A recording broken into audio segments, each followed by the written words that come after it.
আমাদের কিছু কিছু পরিবারবর্গর সদস্যদের আমরা হারিয়েছি। এখানে আসার সময় এই ছবিগুলো আমি দেখছিলাম।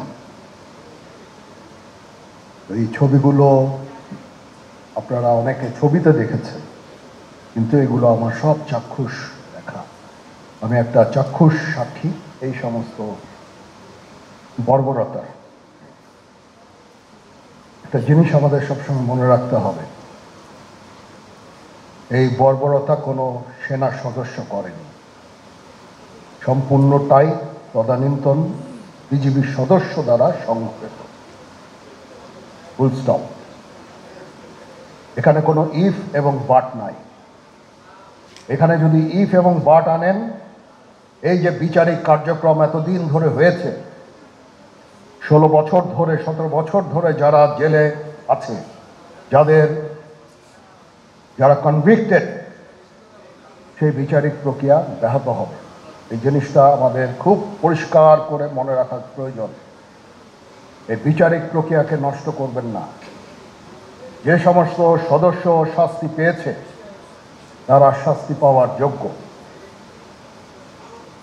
এখানে কোনো রাজনৈতিক নেতৃবৃন্দ এর মধ্যে উপস্থিত ছিল কিনা, ইনভলভ ছিল কিনা, বাইরের কোনো শক্তি এর মধ্যে ইনভলভ ছিল কিনা, সেটার জন্য কমিশন করা হয়েছে। কমিশনের চেয়ারম্যান এখানে আছেন, উনি এটা বের করবেন এবং আপনাদের জানাবেন।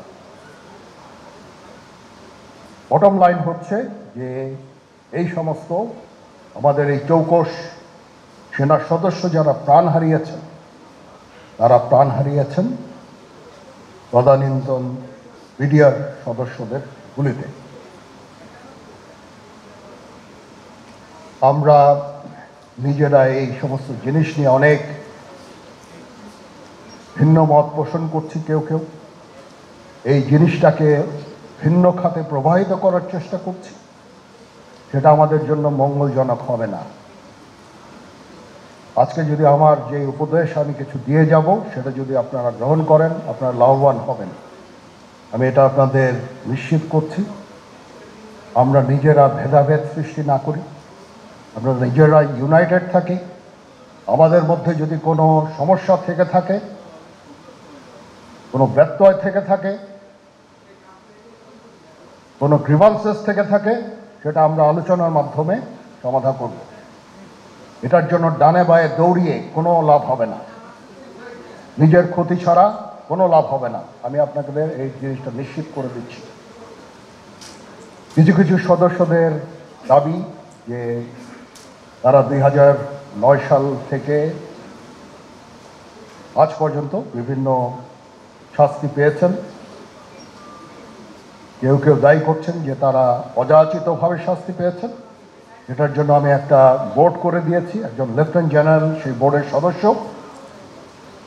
প্রথম ফেজে 51 জন সদস্যর ব্যাপারে আমার কাছে রিকমেন্ডেশন নিয়ে এসেছে। তার রিকমেন্ডেশনের অধিকাংশই আমি গ্রহণ করেছি এবং আরও বেশি আমি দিয়েছি। নেভি এয়ারফোর্সও তাদের এই কার্যক্রম চালিয়ে যাচ্ছে। আমার স্ট্যান্ড পয়েন্ট হচ্ছে, যদি কেউ অপরাধ করে থাকে সেটার জন্য কোনো ছাড় হবে না, বিন্দু মাত্র ছাড় নাই। আমি আপনাদের পরিষ্কার করে দিচ্ছি, it is a discipline force. Discipline ফোর্সকে ডিসিপ্লিন থাকতে দেন।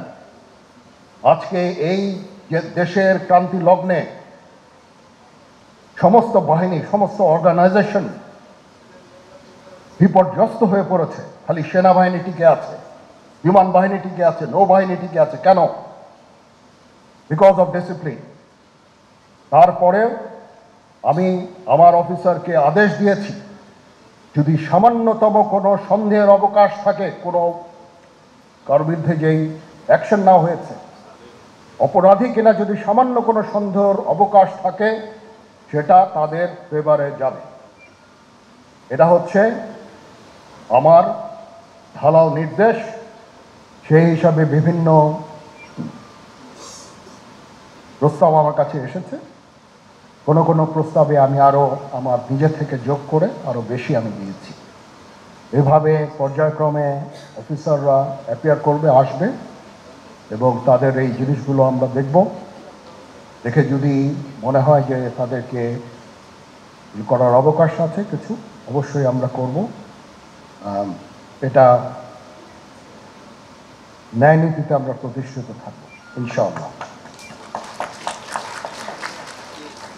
আপনারা কিছু মনে করবেন না, আজকে আমি একটু পরিষ্কার করে আমি কথা বলতে চাই। আপনাদের সবার হয়তো ভালো নাও লাগতে পারে, কিন্তু বিশ্বাস করেন, আমার এটা যদি আপনারা গ্রহণ করেন, আপনারা লাভবান হবেন, কোনো ক্ষতি হবে না দেশের। আমার অন্য কোনো আকাঙ্ক্ষা নাই, আমার একটাই আকাঙ্ক্ষা, দেশ এবং জাতিটাকে একটা সুন্দর জায়গায় রেখে ছুটি করা। I had enough. Last 7-8 months I had enough. আমি চাই দেশ এবং জাতিকে একটা সুন্দর জায়গায় রেখে আমরা সেনানিবাসে ফেরত আসব।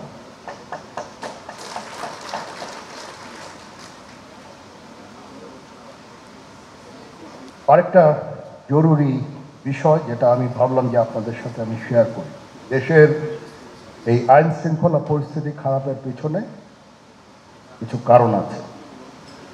প্রথম কারণটা হচ্ছে যে আমরা নিজেরা হানাহানির মধ্যে ব্যস্ত, একজন আরেকজনের বিরুদ্ধে বিষোদ্গারে ব্যস্ত। এটা একটা চমৎকার সুযোগ অপরাধীদের জন্য। যেহেতু আমরা একটা অরাজক পরিস্থিতির মধ্যে বিরাজ করছি, তারা খুব ভালোভাবেই জানে যে এই সময়ে যদি এই সমস্ত অপরাধ করা যায় তাহলে এখান থেকে পরিত্রাণ পাওয়া সম্ভব। সেই কারণে এই অপরাধগুলো হচ্ছে। আমরা যদি সংগঠিত থাকি, একত্রিত থাকি, তাহলে অবশ্যই এটা সম্মিলিতভাবে মোকাবেলা করা সম্ভব হবে। Police, RAB, BGB, PGFI, NSI এগুলো দেশের জন্য অত্যন্ত গুরুত্বপূর্ণ কাজ করেছে অতীতে। খারাপ কাজের সাথে অসংখ্য ভালো কাজ করেছে। আজকে যে দেশের স্থিতিশীলতা, দেশটাকে যে এত বছর স্থিতিশীল রাখা হয়েছে, এটার কারণ হচ্ছে এই সশস্ত্র বাহিনীর বহু সেনা সদস্য, সিভিলিয়ান সবাই মিলে এই অর্গানাইজেশনগুলোকে, অসামরিক, সামরিক সবাই মিলে এই অর্গানাইজেশনগুলোকে এফেক্টিভ রেখেছে। সেই জন্য আজকে সুন্দর, এতদিন ধরে আমরা একটা সুন্দর পরিবেশ পেয়েছি। এর মধ্যে যারা কাজ করেছে, যদি অপরাধ করে থাকে সেটার শাস্তি হবে, অবশ্যই শাস্তি হতে হবে, না হলে এই জিনিস আবার ঘটবে। আমরা সেটাকে বন্ধ করতে চাই চিরতরে, কিন্তু তার আগে মনে রাখতে হবে আমরা এমনভাবে কাজটা করব এই সমস্ত অর্গানাইজেশনগুলো যেন আন্ডারমাইন না হয়। আজকে পুলিশ সদস্য কাজ করছে না, একটা বিশাল বড় কারণ হচ্ছে অনেকের বিরুদ্ধে মামলা, অনেকে জেলে। RAB, BGB, PGFI, NSI panic, বিভিন্ন দোষারোপ, গুম, খুন ইত্যাদি তদন্ত চলছে। অবশ্যই তদন্ত হবে, দোষীদের বিচারের আওতায় আনতে হবে। এমনভাবে কাজটা করতে হবে যেন এই অর্গানাইজেশনগুলো আন্ডারমাইন না হয়। এই অর্গানাইজেশনগুলোকে যদি আন্ডারমাইন করে আপনারা মনে করেন যে দেশের শান্তি শৃঙ্খলা বিরাজ করবে, সবাই শান্তিতে থাকবেন, সেটা হবে না, সেটা সম্ভব না। আমি আপনাদের পরিষ্কার করে বলে দিচ্ছি, এই দেশের শান্তি শৃঙ্খলা রক্ষার দায়িত্ব খালি সেনাবাহিনীর না। 2 লক্ষ পুলিশ আছে, বিজিবি আছে, র্যাব আছে, আনসার বিডিপি আছে, আমার আছে হচ্ছে 30,000 সৈন্য। এদেরকে আমি এই যে একটা বিরাট ভয়েড, আমি এই 30,000 সৈন্য দিয়ে আমি কিভাবে এটা পূরণ করব? 30,000 থাকে, আবার 30,000 চলে যায় ক্যান্টনমেন্টে, আরো 30,000 আসে।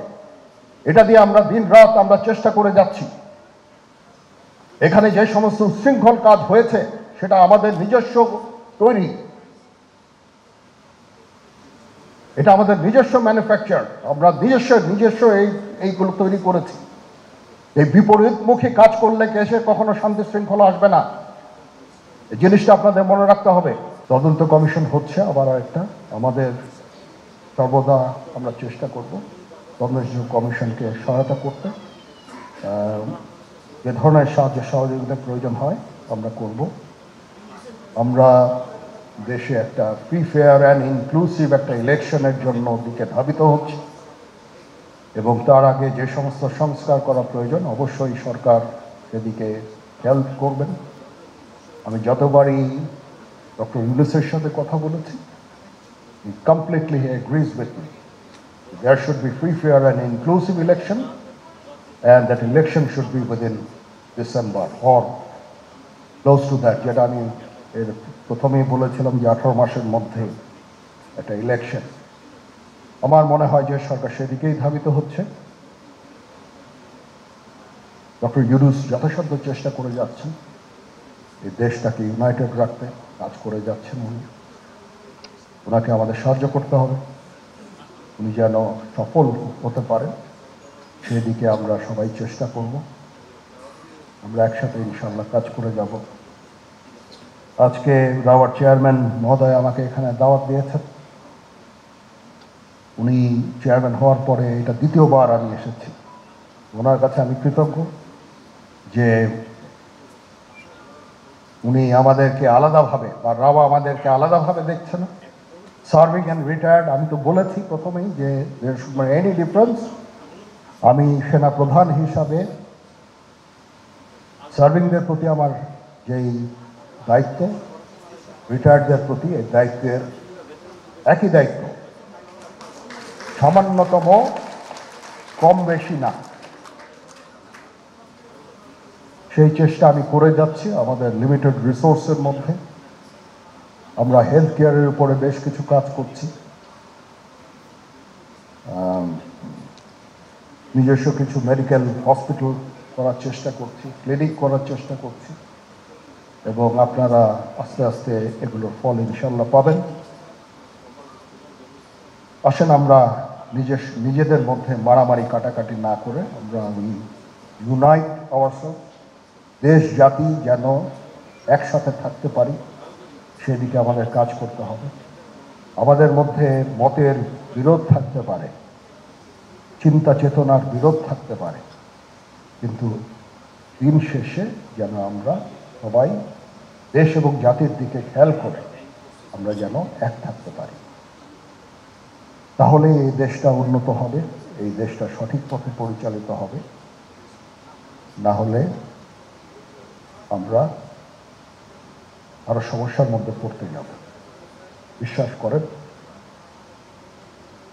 ডোন্ট ওয়ান্ট টু হেড, ওইদিকে আমরা যেতে চাই না। আমি আপনাদের সতর্ক করে দিচ্ছি, পরে বলবেন যে আমি সতর্ক করিনি। আমি আপনাদের সতর্ক করে দিচ্ছি, আপনারা যদি নিজেদের মধ্যে ভেদাভেদ ভুলে একসাথে কাজ না করতে পারেন, নিজেরা যদি কাদা ছোড়াছুড়ি করেন, মারামারি কাটাকাটি করেন, এই দেশ এবং জাতির স্বাধীনতা, সার্বভৌমত্ব বিপন্ন হবে। আমি আজকে বলে দিলাম, নাইলে আপনারা বলবেন যে আমি আপনাদের সতর্ক করিনি।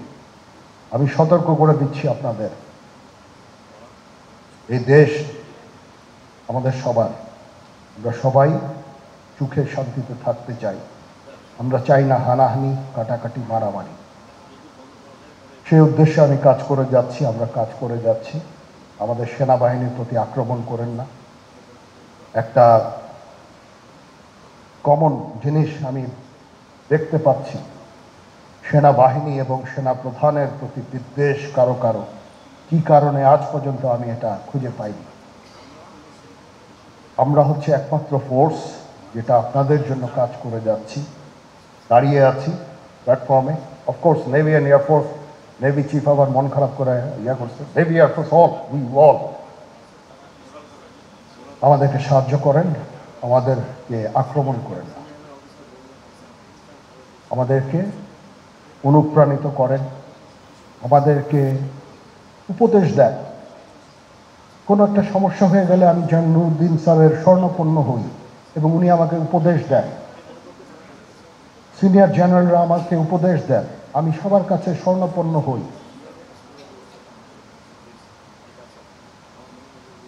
আমাদের প্রতি আক্রমণ করেন না, উপদেশ দেন, আমরা অবশ্যই ভালো উপদেশ গ্রহণ করব।